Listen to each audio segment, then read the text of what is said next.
O que nós precisamos? Nos acostumar a viver um degrau abaixo, adotar um estilo de vida um pouquinho mais simples, não para empobrecer nossas escolhas. Vamos supor que eu possa pagar R$1.000 de aluguel. Cara, se eu posso pagar 1.000 de aluguel, o ideal é pagar 800. 800 eu vou morar num apartamento, numa casa talvez menor, mas morando numa casa menor eu ainda tenho a verba de 200 por mês para talvez a cada final de semana tenho R$50 para sair de casa e curtir um circuito cultural, fazer uma experiência, participar de um curso, fazer uma pequena viagem, que vão contribuir para o meu desenvolvimento profissional, cultural, como ser humano. Se por outro, não, eu consigo pagar R$1.000 e eu pago os R$1.000, não me resta nada a não ser ficar fechado em casa, vendo talvez o futebol, a Netflix, alguma coisa ali que, tô tendo algum lazer, mas não estou evoluindo como ser humano. Então, nos falta essa visão um pouco mais estratégica de diminuir o custo de vida para ter uma vida mais rica, para evoluir como ser humano, para criar mais contatos, aumentar minha renda, e daqui a pouco, com uma renda maior, eu estou pagando o aluguel de R$1.000. Não porque ele cabe no orçamento, porque eu podia pagar um de 1.250, mas eu subi um degrau, já que eu estou evoluindo na minha renda também. Qual você acha que é o primeiro corte de gastos que dá pra fazer? Que você acha que é o mais simples? Que é o mais simples ou o primeiro? Vamos no primeiro, então. Moradia.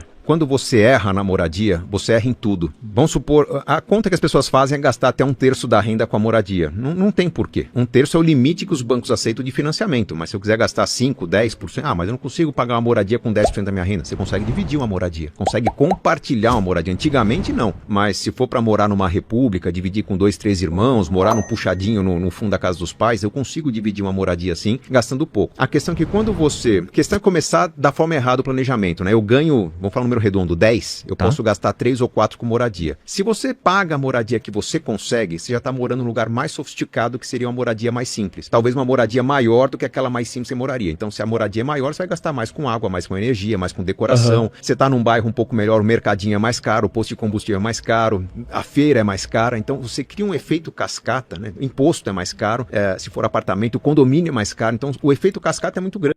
Errou na moradia, você erra em tudo. Quando você está com as contas desequilibradas, você fala, não, eu vou tentar reduzir meu aluguel de R$1.000 para R$800. Não é 200 de economia. Esse imóvel provavelmente vai ter um imposto menor, vai ter um condomínio menor, vai gastar menos energia, vai ter menos funcionalidades, menos decoração, você vai gastar muito menos. Então você oxigena o seu orçamento. Então não é o mais simples, é o primeiro. O mais simples... O cafezinho? Não é. Eu não sei de onde saiu essa questão. No meu primeiro livro, Dinheiro, Segredos de Quem Tem, eu convido as pessoas a avaliarem quanto que um cafezinho por dia custa no fim do mês. E dá uma porrada, porque você junta o cafezinho, a garrafa d'água. Na época as pessoas liam jornais, revistas. Então junta tudo isso, dava algumas centenas de reais. Eu não convidava as pessoas a cortarem um cafezinho. Mas o que eu falo no livro Dinheiro, Segredos de Quem Tem é que se você não percebeu o valor do cafezinho, você que ganha R$3.000 por mês, você gasta 800 de aluguel, 300 com transporte, 300 com mercado. Você acha que está sobrando R$200 na sua conta e não tá. Então você vai assumir uma prestação, vai comprar uma roupa parcelada em R$200, você acha que tem espaço e não tem, porque o cafezinho leva esse espaço. Então dê atenção aos pequenos valores, porque se você os ignorar, você vai achar que tem um espaço no orçamento que não existe. Se você der atenção aos pequenos valores, você vai se policiar melhor nas demais compras. Mas eu, se fosse sugerir às pessoas que cortem um gasto, eu não cortaria o cafezinho, não cortaria a viagem fim de ano, não cortaria os presentes dados às crianças, eu cortaria o valor da moradia para dar aquela sensação de que, eu morava num lugar que era mais confortável, hoje eu já não consigo ficar em casa no fim de semana. Tudo bem, você tem a verba para sair, viajar, visitar os amigos, vai para um teatro, tira essa criançada de casa porque você tem a verba. Você está gastando menos com moradia. Tem que ser assim. O sacrifício tem que ser aqui, porque senão você está criando o efeito cascata que vai sufocar os outros gastos, principalmente em época de inflação que nós estamos vivendo agora. Você falou cafezinho, imagina aquela pessoa que vai todo fim de semana, cada lugar do Brasil vai ser uma coisa, pro forró, pro funk, pro baile, você corta aquilo. Você chega para trabalhar na segunda-feira sem tesão nenhum. Você já chega se arrastando, você vai produzir menos. Você já não vai ter aquele negócio do contágio, né? Daquela pessoa que, tava animada com os colegas. Provavelmente você está colocando em risco o seu emprego. Você cortou o cafezinho, daqui a pouco você está cortando sua renda, o seu salário, porque desequilibrou. Então o cafezinho, ele não é, cada lugar do Brasil vai ser um preço, mas ele não é aqueles R$2,50. Não, é mais. Por R$2,50 você cria o fôlego para trabalhar mais 4 horas. Você cria motivação, você tem criatividade, sua cabeça funciona de um jeito diferente. Para você pode ser um cafezinho, para outro pode ser uma banana, para outro pode ser uma noite de sexo. Cada um tem o que é bom para si. Tirar esse elemento significa não economizar o dinheiro, mas destruir a capacidade criativa, a motivação, a boa noite de sono, e aí você cria um efeito cascata negativo em todo aspecto financeiro da sua vida. Por onde que eu começo? Pela estratégia. estratégia, porque são muitas opções. Você abrir uma conta numa grande corretora, num grande banco, né? XP, BTG, algum grande banco de investimentos, você abre o menu, você tem lá 400, 500 investimentos diferentes. Qual que você vai escolher? É o mais rentável, de menos volatilidade? Você se perde. Quando você tem uma estratégia do porquê eu vou investir, as suas opções ficam limitadas a meia dúzia. O que é o porquê? Há uma sequência de 3 etapas na montagem de uma carteira de investimentos. O primeiro, eu preciso garantir minha reserva de emergências. Basicamente é o que vai me blindar contra as incertezas do curto prazo. Tem risco de perder minha renda, de perder meu emprego, de aumentar algum custo? Existem algumas simulações a fazer, mas em média a gente sugere que a pessoa tenha 6 meses do consumo mensal dela poupados com muita segurança, muita liquidez. É um CDB de um bom banco, CDB de um banco de investimento. Vai render 103, 104% do CDI, é ali. Precisou do dinheiro, cai na conta no mesmo momento. 6 meses do seu investimento. Então, pô, é meio boring, né? Sem graça. Pô, mas eu quero investir em ações, em cripto, em coisas diferentes, mas tá mandando para renda fixa. Não, mas isso vai te dar certeza do presente. Mesmo que venha inflação, bagunça a renda, você vai conseguir lidar com os imprevistos, com as festas, com as baladas que você vai ter. Montou a reserva de emergência, próximo passo é garantir o futuro. É eu montar uma carteira de investimentos, pode ser um plano de previdência, uma combinação de ações com renda fixa, algo meio arroz-feijão no mundo dos investimentos. Qualquer assessor de investimentos sabe ensinar isso, que é quanto poupar por mês, durante quanto tempo, com que característica, para começar a viver dessa renda no futuro. Se tudo der errado na minha vida, aquela renda vai me manter.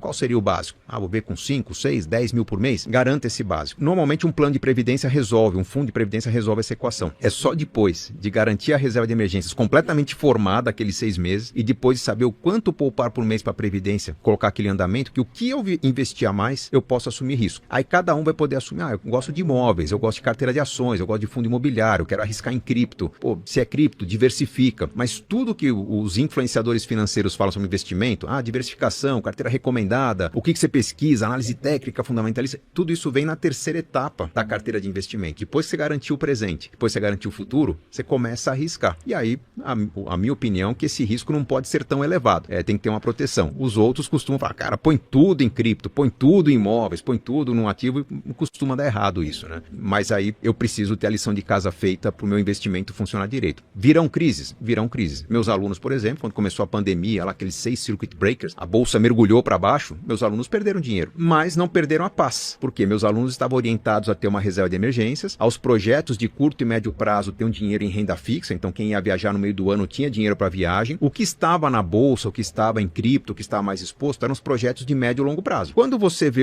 esse dinheiro encolhendo, o que seria um projeto para acontecer daqui a 5 anos, passa a ser daqui a 10.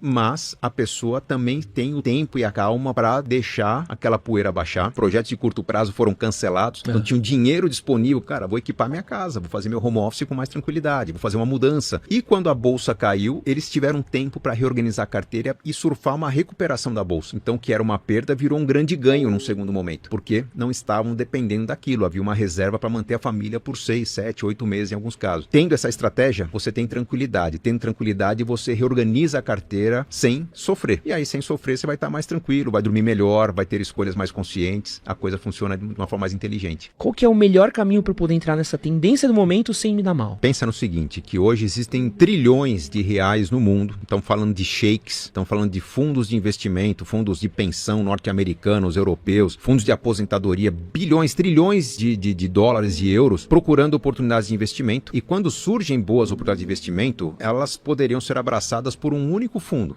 por um único bilionário, um único Warren Buffett poderia comprar toda uma pequena startup. Se a promessa de ganho é muito fácil, quando eu falo promessa de ganho, é algo muito acima da média do mercado, a média do mercado é taxa Selic. Passou muito desses 11, 12% ao ano, é promessa mentirosa de ganho. Porque todo ganho acima da Selic envolve risco. Tudo que envolve risco tem empresas, tem profissionais investindo milhões de dólares em ferramentas para controlar o risco e assumir a parte vencedora de uma aposta. Se alguém me prometendo que eu vou ganhar mais do que a média do mercado, provavelmente é para entrar na contraparte dessa operação de risco. Eu entrar como sardinha, muitas sardinhas num mar de poucos tubarões.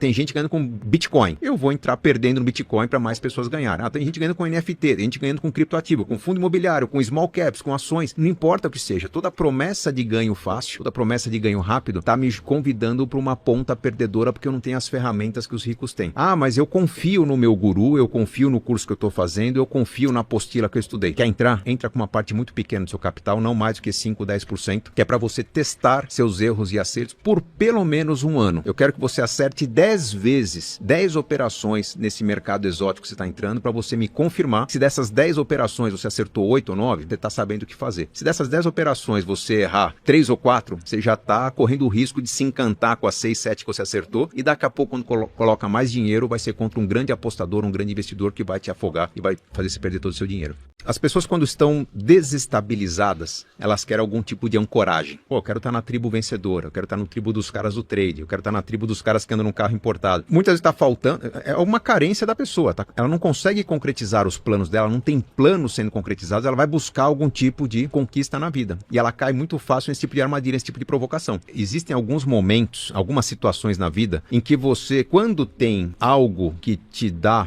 um rumo diferente, né? Eu tenho 3 filhos, né? A partir do momento que eu tive filhos, a minha postura de risco nos investimentos mudou, eu me tornei mais conservador, a minha postura de trabalho mudou, eu nunca mais peguei um avião fretado, táxi aéreo fretado, eu pego um aviãozinho pequeno, desde que ele faça aquela rota todos os dias. Nunca mais voei de madrugada, nunca mais comi algumas bolas assim de ter que trabalhar movido a Red Bull, café, tal. Não, cara, eu tenho que ter uma responsabilidade de chegar inteiro em casa, de brincar com meus filhos. Dei o exemplo dos filhos, mas pode ser que uma pessoa tenha o objetivo de estar construindo sua independência financeira, o objetivo de fazer uma baita viagem no fim do ano, tá poupando uma grana. Quando a pessoa tem algo de grande valor sendo construído, ela dá menos atenção para esse tipo de armadilha. Quando a pessoa tá meio que sem fundamentos na construção dos seus planos, ela vai estar mais sensível a esse tipo de provocação. Eu cresci minha adolescência, quando eu era moleque, todos meus amigos ou foram presos, ou morreram, ou se perderam no mundo com drogas, com violência, com bebida. Por que eu não consegui? Pô, eu tinha uma âncora, eu era atleta. Ia pra balada, e aí, prova isso. Cara, desculpa, mas eu tenho treino amanhã de manhã e por ser atleta eu vou pular. Então quando a gente tem uma âncora, essa âncora pode ser filhos, pode ser tô construindo minha casa, sou atleta, tenho um projeto financeiro muito bem construído, eu não vou sucumbir a esse tipo de sedução. Quando eu não tenho essa âncora, eu me perco e fico procurando alguma referência mais forte, vou atrás de quem faz mais barulho. Então, basicamente, o que falta para as pessoas é um planejamento um pouco mais consistente. Ah, eu gasto muito quando eu vou ao shopping, cara, porque você quer realização. Você não está realizando nenhum sonho na vida, talvez se você estivesse montando uma viagem sensacional, você saberia que você precisa de 500 paus por mês para essa viagem, você não ia gastar no shopping, você ia evitar ir ao shopping, justamente porque a viagem está quase acontecendo. Então, falta muitas vezes ter uma âncora que me guie ou que me dê uma desculpa para evitar algum tipo de provocação de estímulos que ponha em risco todo o meu patrimônio. Mesmo quem tem filhos, às vezes fala, não, eu quero dar o melhor para meus filhos. Cara, tá faltando um plano para você saber o que é esse melhor. Aí você vai atrás de qualquer promessa milagrosa e vai perder muito dinheiro com isso. Não sou minimalista. Eu falo de minimalismo nos meus livros porque eu já fui minimalista. É um caminho para você oxigenar suas más escolhas, equilibrar o orçamento, deixar de gastar com bobagem e começar a gastar de uma forma mais inteligente, que o termo correto é essencialismo. Eu sou um essencialista. Eu gasto e gasto muito com aquilo que é importante para mim. Então, se as pessoas perguntarem, cara, quantos % do seu orçamento você gasta com lazer? Viagens, que é meu lazer. Se eu falar que é mais de 50%, vai ser um escândalo. Mas é assim desde que eu ganhava 3 mil por mês. Né? Por quê? Porque eu adotei um estilo de vida muito simples, minimalista lá atrás, que me levou a concentrar meus gastos naquilo que era importante para mim. Num dado momento da vida era com esporte, no outro momento com viagens, depois com cursos. Nunca me faltou o que era importante. Então eu diria que o caminho para ser mais essencialista talvez seja você passar por uma fase minimalista, tira tudo que você não precisa da sua vida, tem o mínimo necessário, mas mínimo mesmo. Acho que a minha mudança para o Canadá ajudou muito, que durante 3 meses o único móvel da minha casa, além da mesa de jantar que a gente comia na mesa, era um puff. A gente sentava para ver televisão no puff, depois tinha que negociar quem vai ler, vai telefonar para alguém, vai ficar de pé alguém na sacada. A gente tinha um puff na sala, uma televisão e uma mesa de jantar, porque simplesmente não fazia sentido mobiliar a casa naquele momento que eu estava investindo num negócio. Né? Então uma vida ultra minimalista, mas depois, com o patrimônio crescendo, nós fomos concentrando o nosso estilo de vida em gastar naquilo que era importante para nós. Depois vieram os filhos, então a educação dos filhos virou prioridade. A gente gasta muito com a educação dos filhos, com as experiências. Então eu sou um essencialista e não minimalista.